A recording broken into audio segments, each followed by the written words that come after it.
En in bedrijfsleiding is eigenlijk dat wij de oude besturing eruit halen, afvoeren, de nieuwe besturing implementeren en eigenlijk ook zorgen dat we alle nieuwe kabels leggen. Dat is eigenlijk alles wat nodig is om die nieuwe besturing in bedrijf te krijgen, op een slimme volgorde eigenlijk uitvoeren. Om zo snel mogelijk het softwareteam de kans te geven om met het testen te kunnen beginnen. Het is één gebouw, maar er zitten verschillende ruimtes in, allemaal verschillende cleanrooms. Dus we mogen in principe maar in één ruimte aanwezig zijn.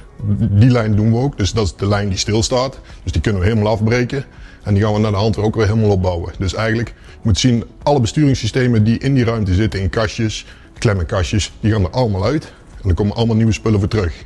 Voordat we op site gaan nog met de ombouw kunnen beginnen, maken we een taak-risicoanalyse. Alle taken die we doen worden vastgelegd, worden beschreven.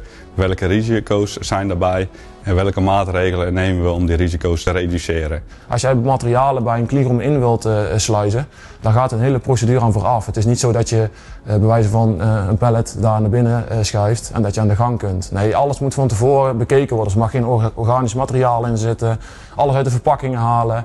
Alles al mooi sorteren, in gereedschapskisten invoeren van tevoren. Dus er zit wel veel werkvoorbereiding aan om ervoor te zorgen dat onze monteurs in het veld goed kunnen werken eigenlijk. Veiligheid is gedurende het hele project van belang, maar zeker bij de inbedrijfsstelling, offsite en de ombouw. Op het moment dat we op site komen, komen we in aanraking met de utilities, elektriciteit, perslucht, stoom. Mensen kunnen brandwonden oplopen, dus we zorgen dat we daar de juiste voorbereidingen voor nemen.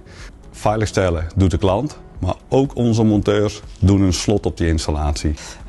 De testopstellingen, we hebben een hele opstelling moeten maken om alles op voorhand, voordat het in de cleanroom geïnstalleerd wordt, dadelijk te testen of alles werkt. Zodat het dadelijk on-site min of meer plug-and-play gaat zijn om het aan te sluiten, zeg maar. We hebben gewoon het systeem 100% aan de voorkant kunnen testen. Echt van A tot Z, elke klep, elke handshake, alles wat erin zit, hebben we op voorhand kunnen testen. Waardoor we echt in het veld kinderziektes, ik mag ze eigenlijk zo nog niet noemen, zo klein waren ze en zo snel waren we dus ook gewoon onderweg. Het voordeel dat we alles op voorhand getest hebben is dat je straks zo kort mogelijk in die cleanroom hoeft te werken om het allemaal te installeren. We hebben de in-bedrijfstijltijden netjes gehaald. Voor alle lijnen. Dat is vaak een zware taak, maar hier is het gewoon goed gelukt. Mede doordat we heel goed getest hebben, hebben we het kunnen realiseren. Daar ben ik wel trots op. Ik zie het wel altijd het leukste deel, want alles wat je bedacht hebt komt dan tot leven. En alle kleine dingetjes die je dan ziet van dat kan ik de volgende keer beter doen of anders doen. Dat is ook wel een stukje waar ik altijd wel leuk vind om terug te kijken van het is weer super gegaan, maar ik heb toch nog wel een klein lijstje wat beter kan.